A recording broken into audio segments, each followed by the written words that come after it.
Hey folks, Amanda Seawatts here from Oomph.Global, and today I want to talk to you a little about your priorities. And I have seen a few people come to me and say that they're really desperate to get those high value clients, and they really want to grow their business and have a really successful accounting firm. Yet, when it comes to the crunch, the thing that they really want goes to the bottom of their list. So what do I mean by this? Well, the thing is you started your accounting practice because you probably had a vision.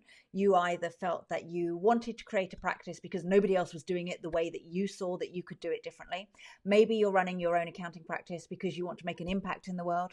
Maybe you're running your own accounting practice because you want the freedom that being your own boss gives you. And what I have really found is all the reasons why you run your accounting practice are all the things that become right at the bottom of your priority once you start it. And the reason why this happens is because life gets in the way. The business itself gets in the way.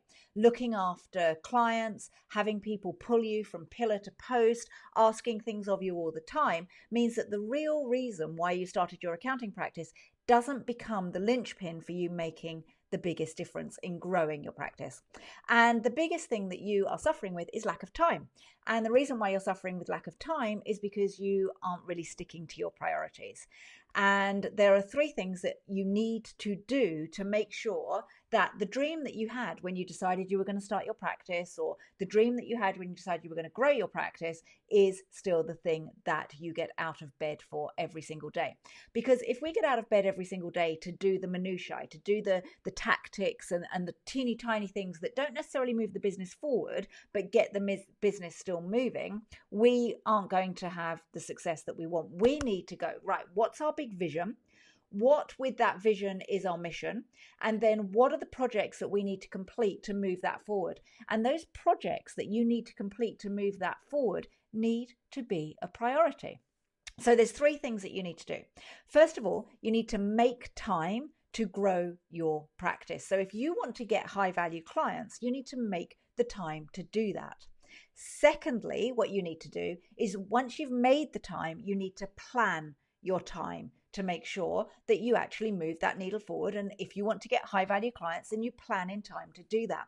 And thirdly, you focus that time. So you make the time, you plan the time, and then you focus during that time.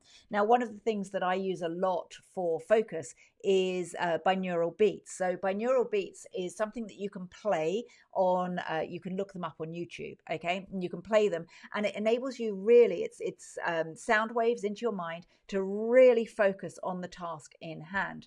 Now, what we tend to find is when we're not focused on the task in hand, people can come into the office, or, you know, there's two of us working from our home office, and we have children interrupting at the moment. We have phone calls, we have email, we have Facebook, we have LinkedIn, all these things.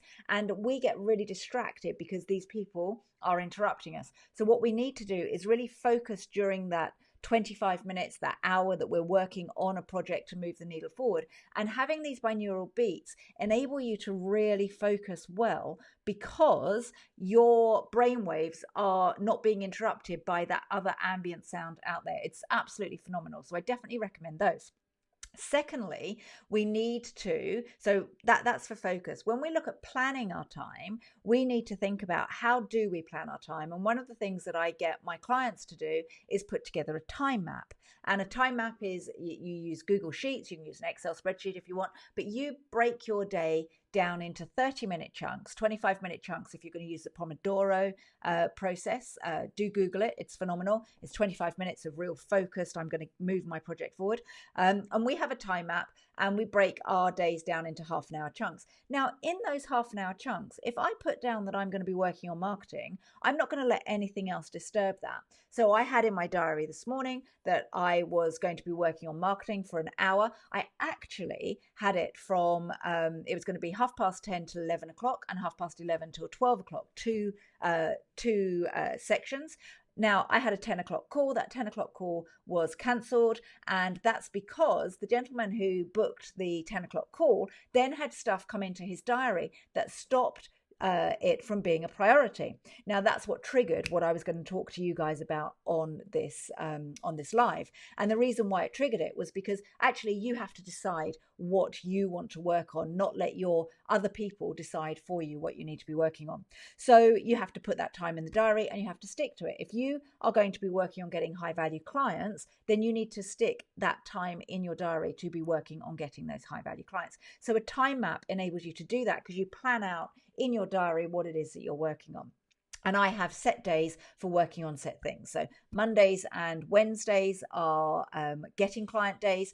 Tuesdays and Thursdays are working with my clients, and Fridays I call Freedom Friday. And the reason why I call it Freedom Friday is because I can do what I like. I can take the day off, or I can work on content, all those kinds of things. So you need to be thinking about how you plan your time out and the focus of that time. But most importantly, you need to make the time.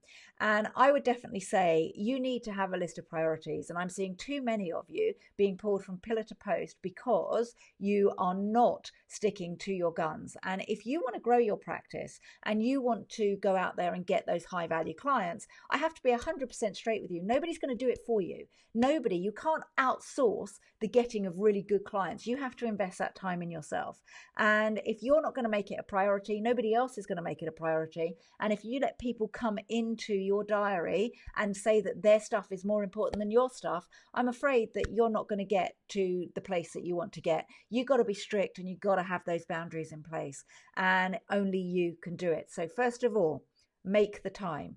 2, plan the time. And 3, focus your time. Get that right. And then you will go, actually, I have time to go out and get those clients. I have time to service my clients. I have time to grow my business. And you, like me, could have something called Freedom Friday, which is where you can choose to have a day off every single week on top of your weekend. But you can't do it if you don't make the time, plan the time, and focus the time. And that's what you need to do to go out there and grow your accounting practice.